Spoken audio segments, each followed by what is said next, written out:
Before this video begins, I want to give a quick little thank you to Coffeezilla and Repzion, two YouTubers who I have been subscribed to for quite some time, and for letting me know about the situation in their videos.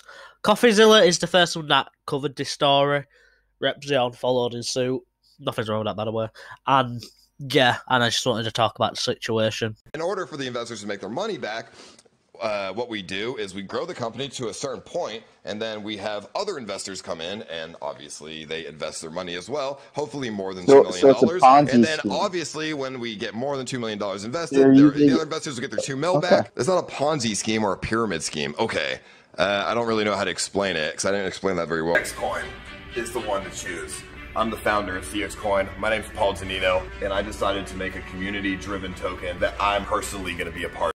Now, back in 2018-2019, Ice Poseidon used to be a Twitch streamer before he was banned for other reasons and other controversies, a lot of controversies that I'm not going to get too far into just because that isn't the point of today's video.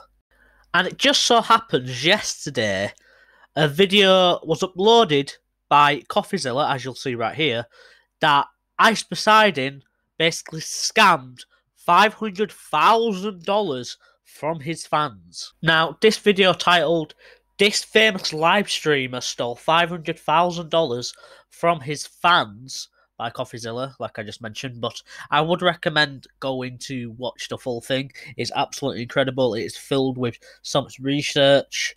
There's a full interview uploaded right now as well, which I'll be using clips in this video. Now, this video exposes the real characteristics and mindset of Ice Poseidon. Not only does he admit to scamming his fans, not only does he gloat about it, he says he's not gonna return any of the money until later on, and he doesn't even fully do that, which you'll see in this video.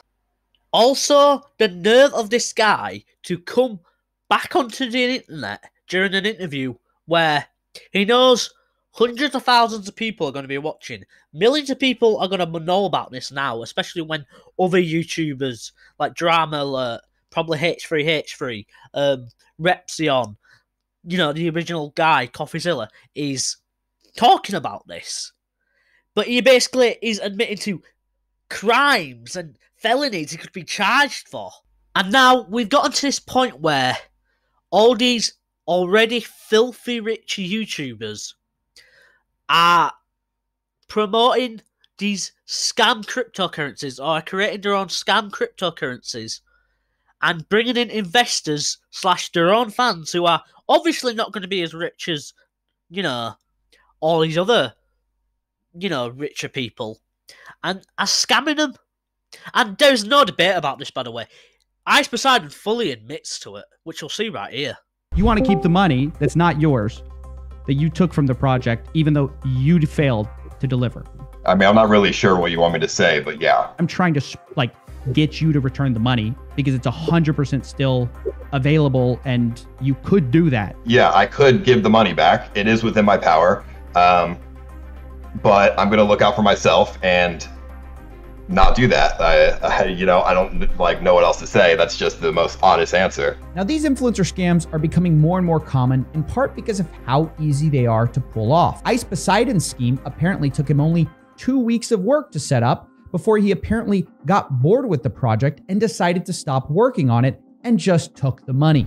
Coffeezilla also clearly explains that all of his fans that donated or invested all this money into his scam is also not going to be getting this money back, and they are obviously not as rich or not as wealthy or not as, you know, rich as him, which he responds like this. Now, I pleaded with Paul, or Ice Poseidon, to return the money that he stole, in part appealing to the guilt that he was taking money from his fans who were all much worse off than him. Ice Poseidon's response was that he didn't like how that made him sound. I don't know if you're aware of the fact that your average fan has way less money than you. So you're just taking from poor people. Like, you understand that, right? That is definitely not That is not a good way to put it. That's a pretty shitty way to put it, my dude. It's I think it's a pretty shitty thing to do. This dude clearly cares more about his appearance, his social media following, and everything else more than he does his fans that he's stealing from. And that, too, I'm hoping everyone's opinion is disgusting. And all I want to say now is, everyone that is watching this video, and everyone that sees anybody that's promoting a cryptocurrency, do not invest in it whatsoever. It's not worth the gamble. Even if these YouTubers are like, they've done nothing wrong throughout their entire careers, it really isn't worth the gamble. Rice Gum has scammed fans at this point. FaZe K potentially did so. There's a lot you could honestly name, but I'm not going to be naming all of them because the list is too long at this point. Also, can we just clarify, that might be one of the most god-awful, stupid responses I've ever seen to a question like that, to criticism like that. And the funniest part to his response being, oh, I don't like how that sounds, is this clip from another live stream that I previously did. Here's the clip. Look into making your own crypto. They make a fucking killing. That's a cool idea. But of course, you have to make sure your crypto is done well, so your viewers aren't going to get scammed. Essentially, we don't want that. Yeah, you don't want to. Well, I don't even. How do you use? I don't even know how you make one good with better blockchain. You don't. Well, no, you use the blockchain, but your tokenomics. You need to have your token. So the way the coins are distributed is called tokenomics, and you're going to want to make sure your tokenomics are pleasurable to the people buying, because there's two types of developers: people who make the tokenomics so the developer makes money and everyone else gets fucked, or people who make the tokenomics so everyone who buys the coin can make money and the developer doesn't have any advantage over other people.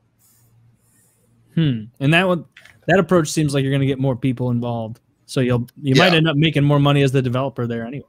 You would. So there's this thing called rug pulling, and these developers, they could they steal the money. People buy the coin, and then they just steal the money, and then that's it. They close the project, and they just run off with the money. But that's stupid because you could rug pull, and you could make like 100,000 in like one day, or you could invest into your coin and hope people buy it, and it grows, and then you could be a multimillionaire. I'll take that chance instead of rug pulling people. That's stupid. Well, that was a fucking lie. And it's just mind-blowing that this dude can admit to crimes and people still be trying to defend and support this dude when he's scammed poor people, pretty much. And here's the most insane part. Near the end of this interview, CoffeeZilla seems to manage to convince Ice Poseidon to return some, not all of it, some of the money he stole. He wasn't going to give all the money back, but he was planning to give a little bit of it back, $155,000. Now, I want to be clear about this. Giving back $155,000 is better than nothing. It's good for the investors who hopefully will withdraw their money as soon as watching this video. But it's so obviously a last-minute Hail Mary for whatever is left of his reputation, it's kind of pathetic. I mean, to be clear, he's still keeping the bulk of the money. I just checked. Ice Poseidon doesn't even seem like he can do that much. After DMing me, I went to the Telegram and his admin updated everyone and said, we just finished a buyback of over 120 BNB rocket emoji, which is not $155,000. It's only $40,000. I mean, is this even shocking or surprising anymore? Whatever little reputation this man had left has gone down the drain when combined with his other past controversies. And did anybody actually really think he was going to give $150,000 away? He couldn't even do $50,000, which is still better than nothing, I guess. But you can't even give credit to the guy because he's still keeping the vast majority of the money, where he shouldn't even be keeping any of this money that he's scammed for.